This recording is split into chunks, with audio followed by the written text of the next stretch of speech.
chez les cow-boys.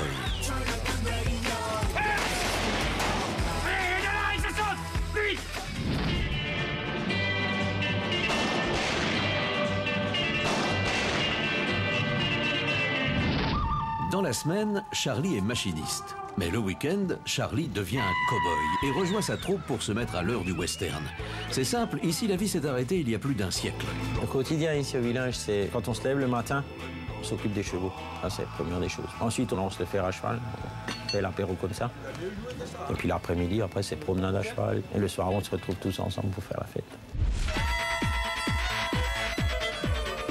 Avant d'être un mordu de Far West, la première passion de Charlie, c'était le cheval. Très jeune, il a été initié par son père et a participé à de nombreux concours hippiques. Pour vivre son amour du cheval jusqu'au bout, il a décidé en 1986 de rentrer dans l'univers des cavaliers par excellence, les cow-boys. Je pense que le mode de vie ici, c'est vraiment les restes d'un rêve d'enfant qu'on avait à l'époque, quand on était gamin et qu'on regardait la télé, on voulait jouer au cow-boy. Et puis là, on ne le joue plus, on le vit. Reste comme ça. Et pour vivre pleinement leur passion du Far West, Charlie et ses amis s'investissent à tous les niveaux. De la construction des cabanes en bois jusqu'à la fabrication de leurs propres vêtements, les westerners se respectent à la lettre le mode de vie de l'époque, et ce, dans les moindres détails.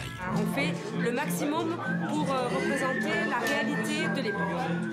À la fin du 19e siècle, autant dire que la parité n'existait pas. Pendant que les femmes sont au fourneau, les hommes, eux, s'amusent comme des petits fous.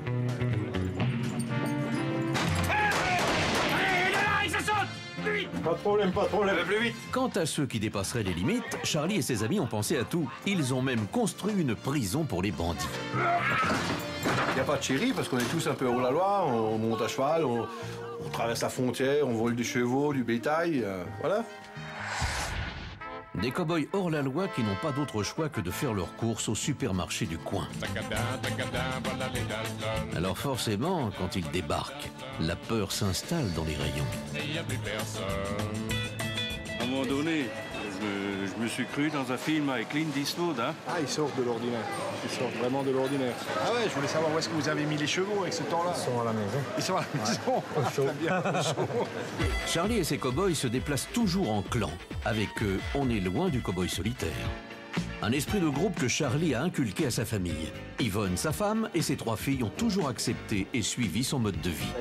Ce qui me plaît dans ce mode de vie, c'est d'être avec tous nos amis ici, de vivre ensemble. Je suis fière de ce qu'ils font parce que je pense qu'il y a des parents qui sont à la maison tout le week-end qui s'en piquinent. Les miens, je les vois jamais. Si je veux les voir, faut venir au terrain. Nos parents, on les voit comme des gens extraordinaires qui ont une super passion. Charlie est aujourd'hui un homme et un cow-boy heureux. Sera-t-il ce soir pour vous le Français le plus extraordinaire ?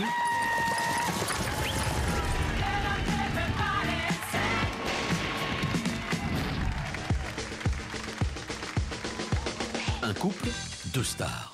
Nicolas adore Frédéric François, Alain vénère Johnny Hallyday. Ces fans extraordinaires consacrent tout leur temps et tout leur argent à leurs idoles. Des disques, des... Rock and roll!